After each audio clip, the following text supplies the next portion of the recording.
a biography on Karen Carpenter. She was born March 2nd, 1950 in New Haven, Connecticut, and she died at the age of 33 on February 4th in Downey, California. She was in a band with her brother, Richard Carpenter, and they were called the Carpenters. And the beginning of Karen's downfall, I guess, through her eating disorder was a reporter who called her chubby.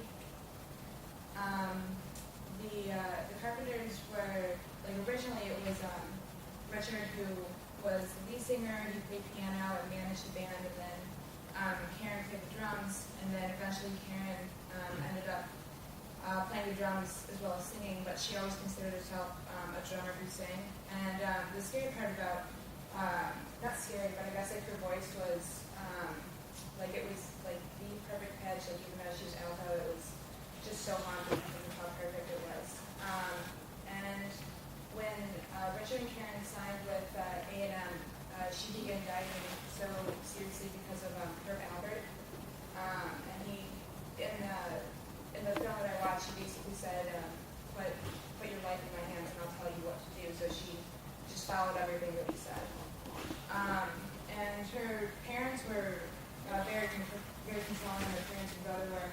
And so the only way for Karen to get away, I guess, from this control was to like control her eating, and how she physically looked, and how she was viewed on stage.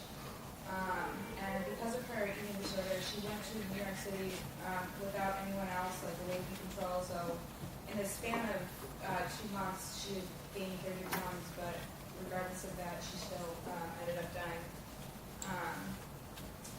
from heart failure. And in the 1970s, it was rare. No one had really confronted her about it. And that was when the 1970s, I guess, when the first models started coming about, really like through Twiggy. And when Karen died, she was taking Ipecac, which makes you throw up, but it was supposed to fix her thyroid, but it actually ended up having the opposite effect, as you can see from her deteriorated picture up here. But prior to her death, the media didn't know much about it, and after other celebrities admitted to it. So after her death, the media actually started doing a lot about eating disorders and looking at everyone, and it was just intense. Todd Haynes produced this in 1987, and he did a very interesting approach, as portraying everyone as Barbie dolls, including her brother, her parents, the doctor, and the producer at A&M. And I just put a clip that I'm going to show. How do I put it over here? You can hit escape and then go down something.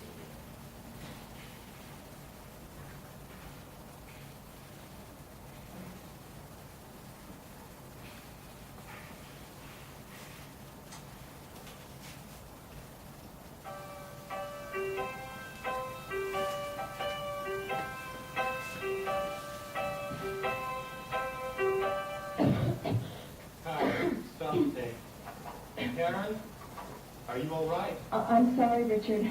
God damn, I'm really flubbing it up today, aren't I? I'm sorry, guys. Don't worry about it, Mary. I don't know what's the matter with me. Just relax. Take a deep breath.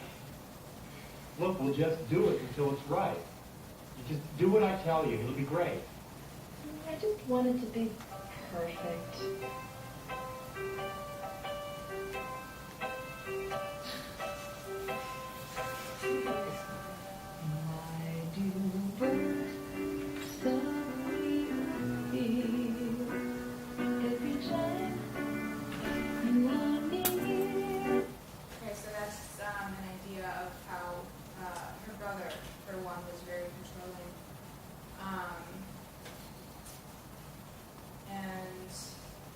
It goes on to show how much more controlling her parents and everyone else is, but I mean, you heard her say how she wants to do everything to perfection, so that just gives you an idea.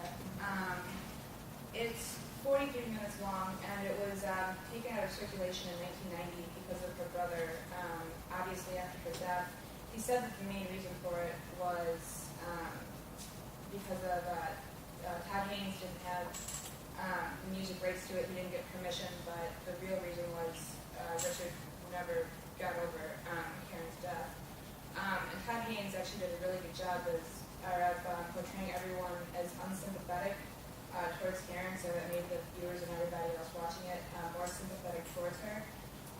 as you saw, Reggie was a perfectionist, and then there's another scene where her mom is, obsessed with her hip, the hip size and waist and thigh size, and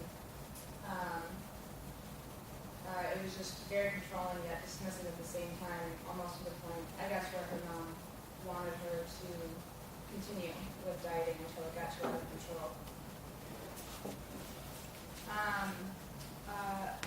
Adorno, I think, would say that when it was made in 1987, it was real spontaneity at the time because no one got to use Barbie. Like, it was so controversial, and that's why it was taken out of circulation. And that it was a risky move, but it was worth it. And then McLuhan said in his book that all media extensions of some human faculty, whether they're psychic or physical. In this example, it's physical, and he says that clothing is an extension of the body. And for here, I think that it really is an extension of the body, and like how everything fits and how everyone perceives you. And this is Todd Haynes' way of self-expression by using Barbies and showing how the effect family life had on Karen and how it led to her death. And Benjamin said that the greatest effects come from acting as little as possible. And while the Barbies are moving, like they're not really acting, they're not real people, but there's inflection and there's tone in the voice. So I think that through that there is more acting done, and there is more effect through that. It's really saying that women are obsessed with perfection, and because the media has done this too. It really started from the media doing it, and the distorted image comes from Barbie, and the more controlling the environment around you, the more controlling one is with food and weight. But it's not necessarily women; it's both women and men too. And later in the movie, Haynes shows. Like, he actually physically takes a knife and just like whittles away the cheek, or the size of her face. You can see the cheekbones and how just like gaunt and emaciated she actually looks. And there's a point where I noticed, and other people that have seen it noticed, that the Barbies don't seem to be like Barbies. They actually seem to be real people, and you begin to see the similarities. So in conclusion, the media affects everyone, not just women, and controversial media is the best way to achieve a message. And the physical aspects of Barbie contribute to the downfall of people's bodies in the entertainment industry, even from like 30 years ago, or 40 years ago to where we are now. And today we can see it in Carson Daly, who's been called an anorexic, like from where he was on TRL. Like, you look at